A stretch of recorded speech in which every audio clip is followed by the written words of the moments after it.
예, 세 번째 파트는 민주당과 이재명입니다. 저는 오늘의 백미가 될 것 같은데요. 일단 이제 민주당원이시기도 하고 가감없이 친정 내부에 대해서도 쓴소리를 하는 분입니다. 제가 최근에 어떤 발언을 하신 걸 봤냐면 초선 김남국보다 중진 우상호가 낫다 이런 표현을 하셨어요. 구체적으로 무슨 의미입니까? 초선 김남국보다는 아니고 아까 말씀드렸다시피 초선 문제 일으키는 초선들보다 우상호가 낫고 젊고 선수가 낫다는 이유로 초선 몇 명 살리는 대신 우상호를 포기해야 되냐고 하면 난 그런 선택 안 한다. 그냥 그분들 말고 우상호를 선택할 거다는 논조로 얘기를 했죠. 이렇게 실명을 찝어서 하진 않았고, 근데 그게 똑같은 얘기인데 586이나 중진들 중에서도 어른 노릇 못하는 사람이 있는 것이고 좀 당을 안정시키지 못하는 사람이 있는 것이고 그 역할을 하는 사람도 있는 것이고 그런 거잖아요. 근데 당내에서 권력 투쟁하고 세대 교체를 기계적으로 하기 위해 586 용태론 얘기하는 게 저는 납득이 안 돼서 한 얘기죠. 바깥에서 보면 이제 이재명 대표가 586 운동권 청산이라는 표현을 한 번도 쓰신 적은 없지만 네. 약간 그것이 본인한테 불리하진 않다고 생각하시는 것 같거든요. 안 불리하죠. 네. 네. 지금 실제로 그 586 운동권 청산을 여당이 주장을 하고 있고 네. 그런 명분으로 이제 임종석 실장도 전 실장도 다른 데로 보내려고 하고 있고 네. 이런 흐름에 대해서는 어떻게 평가하세요? 그게 한국 사회에 그렇게 중요한 문제인가? 라는 생각이 첫 번째로 들고, 민주당이 꽉 막혀 있는 게 586 때문이라고 하잖아요, 보통들. 586 그 담론에 갇혀서 그렇다라고 하는데, 아니 내가 봤을 때는 586 세대 담론이 문제가 아니라 그냥 민주당의 문제예요. 그냥 민주당의 젊은 인간이나 나이 든 사람들이나 586이나 다 똑같은 생각을 하고 있으니까 문제인 거지. 간판이 그런, 이를테면 나는 저 같은 경우에는 구체적으로 얘기를 하잖아요. 386 선배들이 지금 한국 사회에서 발생하는 여러 복합적인 갈등에 대해서 해소를 할 수 있는 담론이 없다. 예전에 자기들이 했던 방식으로 한다. 본인들이 80년대 가장 강하게 밀어붙였던 레토릭이자 의제이자 과제인 전두환 독재 정권 청산 민주화, 여기서 그냥 전두환이라는 글자, 군사라는 글자를 검사로 바꿔 끼웠을 뿐 아니냐. 근데 그런 얘기하면은 그 세대 애들, 그때 시대를 공유하는 사람들, 그 기억을 공유하는 사람들이나 이입을 할지 모르지. 지금 살아가는 20, 30대 애들 입장에서는 그게 검찰 독재에 피해 보질 않는다, 이 사람들은.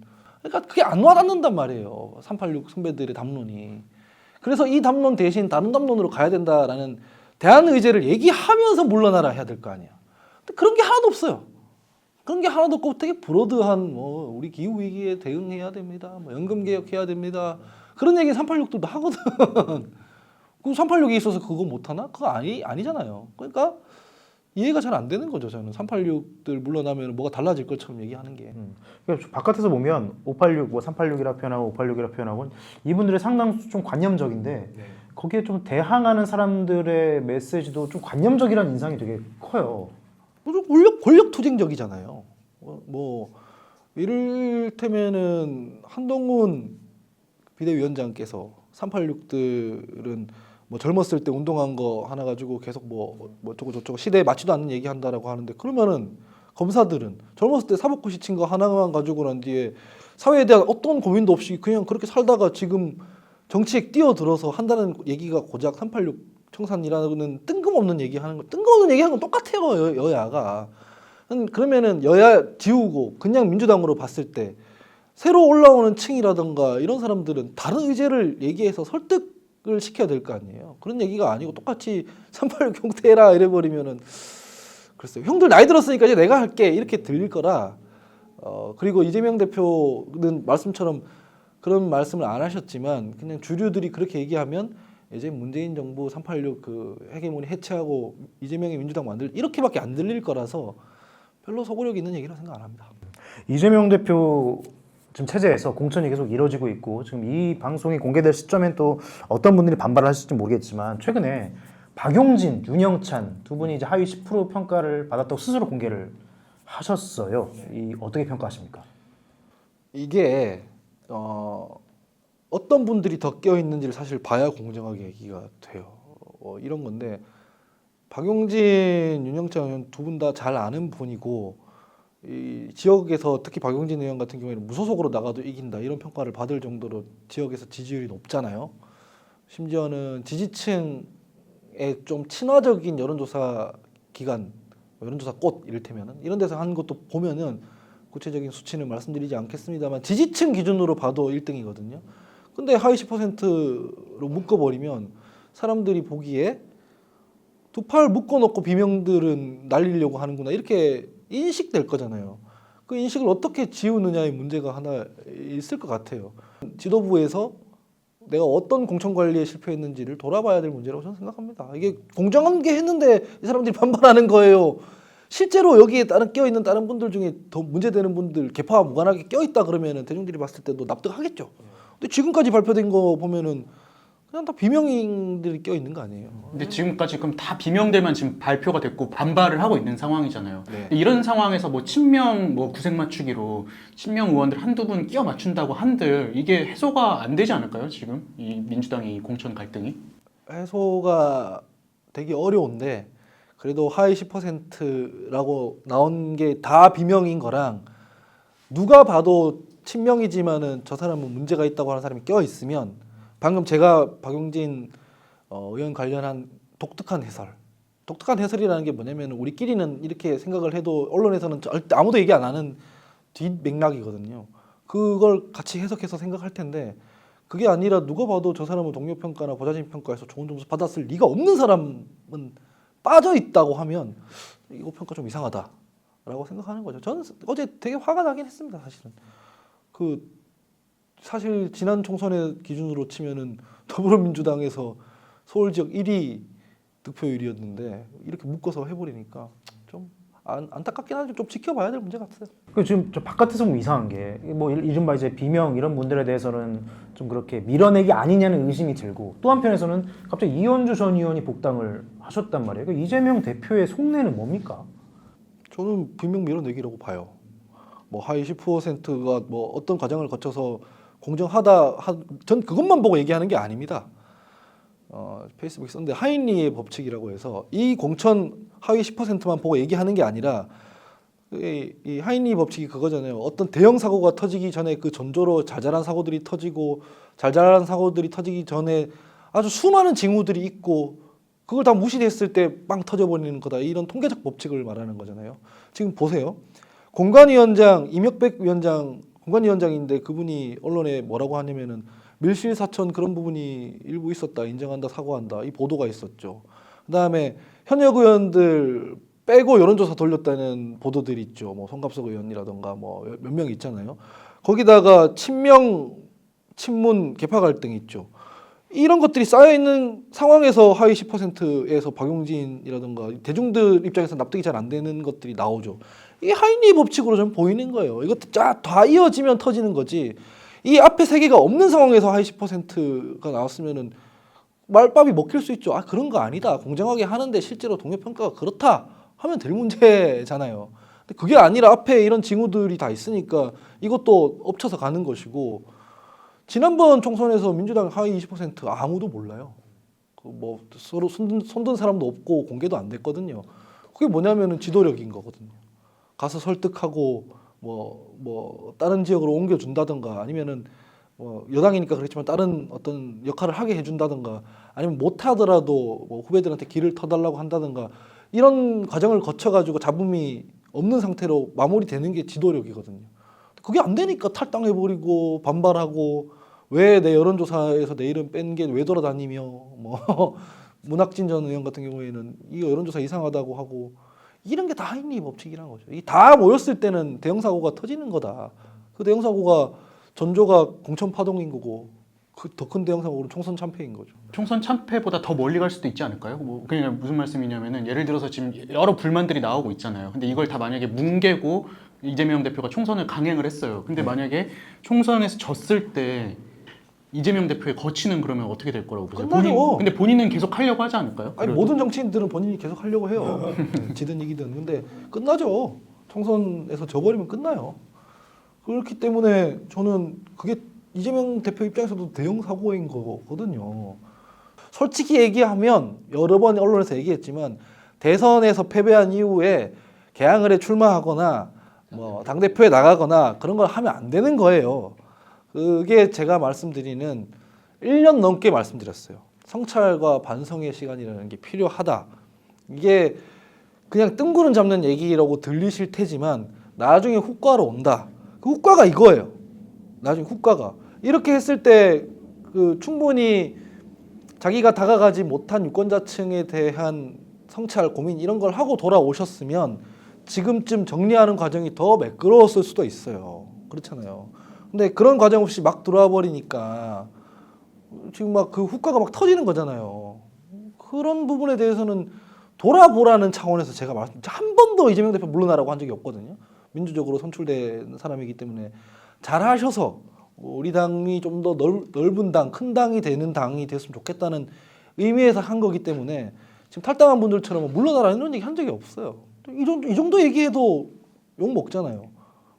그게 무슨 민주정당이에요. 뭐 그런 거죠. 그러니까 지금 공천 그것도 말씀하시는 것처럼 공천 파동이 혹시 나고 혹시 총선 참패가 되면 다 살아남을 수가 없다 이런 말씀드립니다. 요즘 친명계 결집하는 동시에 뭐 엊그제 나온 보도는 이제 홍영표 의원실에 뭐 그런 친문, 뭐 범친문이 모여서 뭐 대책회의를 했다.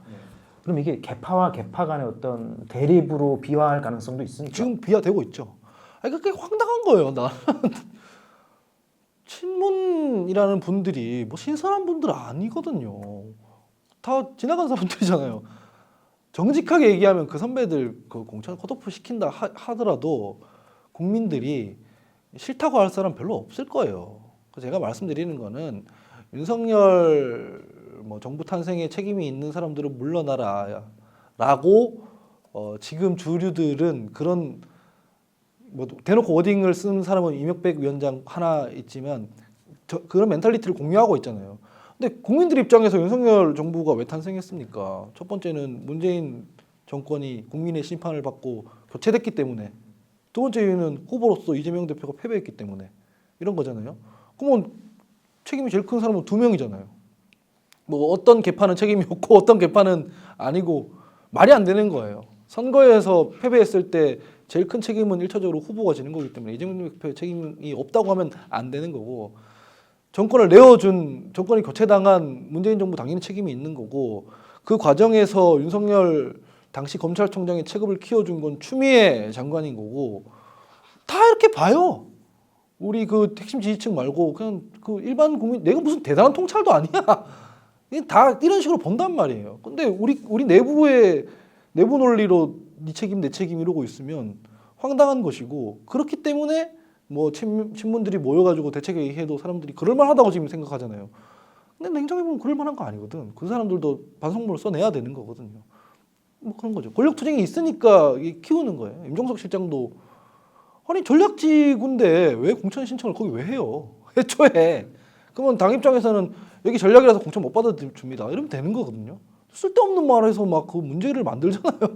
뭐 윤석열 정권 책임이 있는 분들은 아니 임성적 실장이 2019년 1월인가 2월에 청와대 그만뒀는데 조국 사태가 터지기도 전에 그만뒀는데 그 책임이 있다고 하면 그걸 누가 납득하겠습니까? 그러니까 문제가 안 될 것도 문제가 되게 만든 그 자초한 결과다라고 생각합니다.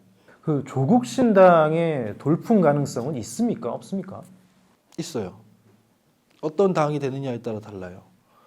조국 장관께서 실제로 지금 조국 신당을 바라보는 눈은 저건 조국 장관 사심 때문에 하는 거다.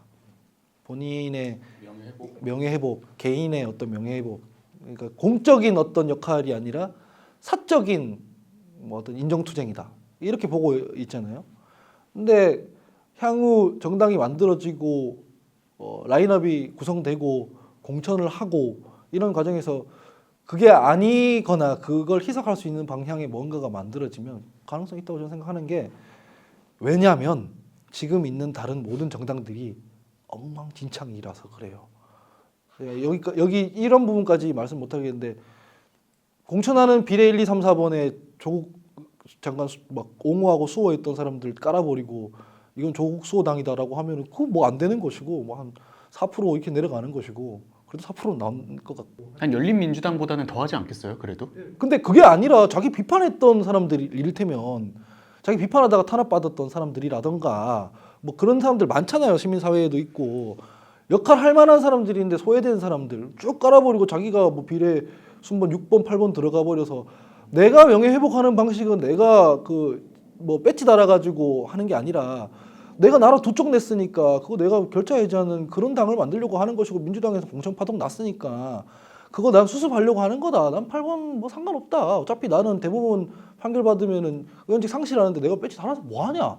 이래 버리면 조국 장관은 싫지만 1, 2, 3, 4, 5, 6 이 사람들 보고 혹은 그 논리를 보고 지금 있는 개혁신당 파동나서 싫고 이낙연, 김종민 뭐 싫고 위성정당 싫고 이러는데 에이씨 눈 딱 감고 그냥 저기 줘버리자 하는 사람이 10%는 있을 수 있다고 봅니다. 근데 그렇게 안 하지 않겠어요? 근데 힌트 주는 거예요. 전략을 주는 거예요. 근데 구체적으로 사실 명단도 줄 수 있어. 뭐 말하면은 안 되겠지만 조국 사태 때문에 좀 상처를 많이 입으신 그런 분도 분들. 있고 정치권에 상처 입은 분도 있고 지금 되게 소외돼 있는 상징적인 분이 있어요. 근데 말하면은 되게 아하 이럴 분들이 있어요. 그런 사람 발굴해 가지고 딱 꽂아버리고 자기가 제일 뒤로 물러나가서 나 배치 달려고 하는 거 아닌데? 라고 해버리면은 가능성이 지금 이미 10% 나오는 거 아니에요. 그 벌 확장할 수 있죠. 지금 이준석 개혁신당의 라이벌이 지금 조국신당이 되는 건가요? 이미 그 당보다 조국신당이 지지가 높잖아요. 그러니까 그게 완만한 혹은 급격한 하향 곡선을 탈 거란 말이죠. 근데 조국 수호대처럼 되면 더 급격하게 탈 건데 그게 아니라는 방향으로 가버리면 본인 명예도 일부 회복되고 나머지는 대법원에서 다투면 되는 거고 그 당도 그 당 나름대로 잘 될 가능성이 있고 그래서 10% 15% 만약에 되면 아까 말했던 민주당 이탈파들이 아이씨 진짜 안 되겠다 여기 4천 하는데 안 되겠다 본인들은 그렇게 생각하고 일로 갈 수도 있고 근데 그거는 민주당 지지층 입장에서는 민주당 배신하는 게 아니거든요. 그 조국신당으로 가는 거니까 그건 지지층들 공유하는 거니까 그런 상상력을 발휘할 수도 있다고 저는 봐요. 근데 지금 정치권에 그게 안 하니까 문제인 거예요. 원칙을 안 지키니까. 저는 근데 오히려 조국 신당의 최대 피해자가 용해인이나 막 이런 사람이 될 수도 있을 것 같거든요. 왜냐하면 용해인은 피해 받아야 돼요. 네. 그건 꼼수 쓴 거기 때문에 피해 받아야 돼요. 근데 지금 보면은 뭐 새진보 연합이니 아니면 진보당이니 해가지고 위성 비례로 붙으려고 하잖아요. 네. 근데 그 표를 조국 신당이 잠식할 수도 있지 않을까요? 넌 그렇게 돼야 된다고 보여. 방금 말씀드린 것처럼 정치적 명분을 잘 만든다는 전제하에 용해인 의원 말도 안 되는 얘기 하거든요. 뭐 자기 말 잘하잖아요. 방송 나와가지고 그러더라고. 이거 위성정당 왜 위성정당입니까? 이건 뭐 연합 어쩌고 저쩌고 뭐 그러더라고요. 그날 바로 반박했거든요. 사람들이 선거법 잘 모르니까 그게 위성정당 아닌 것처럼 얘기를 하는데 지금 준연동형 비례제의 핵심 원리가 뭐냐면 지역구에서 얻은 의석의 비율이 정당 득표율보다 적을 때 비례에서 보정해서 득표율대로 국회가 구성되도록 만들어준다는 거잖아요. 그럼 반대로 지역구에서 획득한 의석 비율이 정당 득표율보다 많으면 지지받은 것보다 의석이 초과해서 획득했잖아요. 그럼 비례가 0석이어야 해. 근데 그 비례 모시기 정당 만들면은 0석이어야 할 민주당 비례 의석이 늘어나는 거잖아요. 제도를 해킹하는 거잖아요. 그러면은 그럼 위성정당 맞아요. 근데 거기에 지금 사실상 위장을 쳐주는 거 아니에요, 용해인 의원이. 나는 그건 정치인의 양심으로서는 이거는 뭐 옳다고 할 수가 없어요. 다만 정치라는 게 다 그냥 원리 원칙대로 돌아갈 수 없고 선거에서 이기기 위해서는 우회하고 고육지책도 필요한 것이니 이해가 되는 것이지. 그러면 거짓말을 하지 말아야죠. 이거 위성정당 아닙니다. 이런 말을 하지 말아야죠. 그냥 저희가 약속 못 지켜서 미안합니다 해야 되는 거죠. 근데 너무 뻔뻔하게 뭐 위성정당 아닌데요 이러고 있잖아요. 저는 그러면 그렇게 얘기하는 정치인은 저는 선거에서 심판받아야 된다 생각합니다. 저는 사실 이제 용해인 의원이 위성 비례 정당을 만드는 게 잘못됐다고 생각을 하는데 그냥 말장난이라고만 생각하고 말았거든요. 근데 방금 이 논리 전개에 감탄했어요, 솔직히. 탄복하신 표현에 지금 약간 심판받아야 돼요. 그러니까 정직하게 얘기하면 돼요. 그 논리 전개가 와, 감탄스럽네요, 진짜. 역시 동갑도 존경할 수 있잖아요. 네. 저도 멋있으면 대표님 멋있어요. 존경합니다. 88년에 훌륭한 분이 많이 태어나셨네요. 장모 씨부터 비롯해서. 예, 저희가 지금 민주당 이재명 대표 얘기부터 조국 전 장관 그리고 마지막에 계획이었던 용해인 의원 얘기까지 했는데요. 아마 이거 보고 계신 분들이 굉장히 재밌게 보셨을 거예요. 그래서 댓글 달아주시면 언제 한번 우리가 민주당 공천이 끝난 뒤에 총 정리하는 우리 하원기 고수 외전을 한번 준비해 보도록 하겠습니다. 예, 어느덧 시간이 벌써 많이 지나갔습니다. 저희가 오늘 5번째로 1988년생 고수 하원기 전 더불어민주당 상근 부대변인 모셨고요. 앞으로도 저희가 고수가 되기 위해서 많은 고수들 모시고 여러분께 좋은 콘텐츠 전달하도록 하겠습니다. 여의도 고수 5번째 시간 이것으로 마치도록 하겠습니다. 감사합니다. 감사합니다. 감사합니다.